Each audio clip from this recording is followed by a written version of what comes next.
아동 성착취물 사이트의 운영자 손정우는 결국 국내에 남게 됐습니다. 하지만 법원의 이번 결정을 놓고 논란이 적지 않습니다. 이현아 기자. 예. 손정우가 운영한 사이트에 있는 그 동영상들, 근데 뭐 서로 얘기를 나눌 수 없는, 입에 담기가 좀 어려운 그런 정도의 것들도 많았다고 해요. 그렇습니다. 일단 손정우가 운영한 웰컴 투 비디오는요, 이른바 아동 성착취 영상물 커뮤니티입니다. 지난 2015년 6월부터 2018년 3월까지 운영을 했는데 전체 회원이 128만 명에 달할 정도로요. 세계 최대 아동 성착취물 웹사이트로 통했습니다. 8TB에 달하는 20만 건이 넘는 영상들이 있었는데 이 영상 가운데는 심지어 신생아를 대상으로 음란물이 있을 정도여서 충격 그 자체였습니다. 손정우는 아예 회원들에게요, 성인 영상물은 올리지 말라고 공지를 했었고요.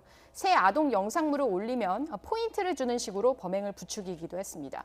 또 한 번 올린 영상물은 게시자도 삭제할 수 없는 시스템으로 사이트를 운영해왔습니다. 예, 뭐 악질적이었다 이런 생각도 드는데요. 어떻게 수년 동안 이런 사이트를 운영할 수 있었던 겁니까? 일단 손정우는 그 성인 영상보다는 아동 성착취 영상이 더 수익성이 있다고 판단을 하고요.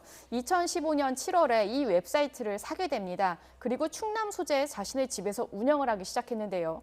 이 사이트는 그 특정 프로그램을 사용해야만 접속이 가능한 이른바 다크웹으로 설계를 해서 수사기관의 추적을 피해왔습니다. 거래도 비트코인 같은 가상통화를 이용을 했습니다. 손정우가 거둔 수익금 우리 돈으로 4억 원 규모인 것으로 알려졌는데요. 이 해당 사이트는 3년 가까이 운영을 하다가요. 영국의 소아 성애자였던 32살 매튜 필더에 대해서 그 영국과 미국에 대한 그 공조 수사 과정이 있었는데 그러면서 꼬리가 밟히게 된 겁니다. 예. 네. 앞서 뭐 전해드렸습니다마는 이 법원이 손 씨를 미국으로 송환하지 않기로 결정을 했습니다. 국내에서 더 조사하고 수사할 것들도 있다라고 하는 건데 이것 때문에 이제 논란이 벌어지는 거죠? 그렇습니다. 현재 이거 관련해서 청와대 청원까지 등장을 하고 있는 상황인데요.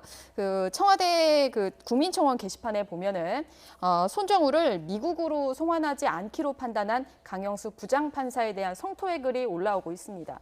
이 강 부장판사는 대법원이 공개한 권순일 대법관 후임 후보 30명 중 한 명인데요. 그 청원글을 좀 보면은 계란 한 판 훔친 생계형 범죄자가 받는 형이 1년 8개월이다. 그런데 이 손 씨의 형이 징역 1년 6개월이라며 국민 여론에 반하는 판결을 내린 자는 대법관 후보 자격이 없다라고 주장을 했습니다. 이 해당 청원 관련해서는 조금 전 7시 50분 기준으로 17만여 명이 동의를 한 것으로 확인이 됐고요. 이뿐만 아니라 또 뭐 특별수사본부 설치 청원까지 올라온 상황입니다. 또 여성단체들은요, 이 미국 재판부의 경우는 이 사이트에서 관련 동영상을 내려받는 혐의만으로도 최대 20년형을 선고했다며 이번에 우리 법원 판단이 가해자 중심 결정이다라고 비판했습니다. 관련해서 들어보시겠습니다. 이번 아청법이 개정되었기 때문에 더 높은 형량을 기대할 수 있었음에도 여전히 법정에서는 이전에 적용되어 왔던 판례들이 유지되고 있다는 걸 보면 법정의 현실이 너무나 다르다고 생각이 됩니다.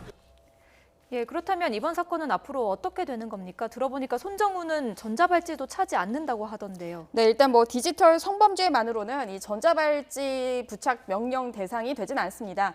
때문에 손정우에 대해서 전자발찌 부착 명령은 청구되지 않았는데요. 손 씨는 일단 미국 송환은 피했지만 범죄 은닉 자금 세탁 혐의 관련 수사가 있어서 추가 처벌 가능성은 있습니다. 검찰은 과거에 이 사건 수사를 할 때요, 범죄 수익 환수에만 집중을 했기 때문에 이 범죄 은닉 자금 세탁 혐의 부분에 대해서는 수사를 제외했었습니다. 이 때문에 이 손 씨 아버지가 이 아들의 미국 송환을 막기 위해서 이 당시 범죄 수익 은닉 관련해서 아들을 고소한 배경이 있었는데요. 오늘 관련해서 좀 발언 들어보시겠습니다. 수사하는 데 대해서는 주둔하고 싶은 건 없습니다. 왜냐면 이제 죄를 지었기 때문에 국민적인 정서답게 수사를 잘 받아서 제가 관리를 좋다고 생각합니다. 네, 현재 이 사건은 서울중앙지검의 형사 4부에 배당이 됐는데 범죄 수익 은닉 관련해서 공소시효가 오는 2023년까지이기 때문에 수사 과정에서 혐의가 인정되면 추가 처벌은 가능한 상황입니다. 네.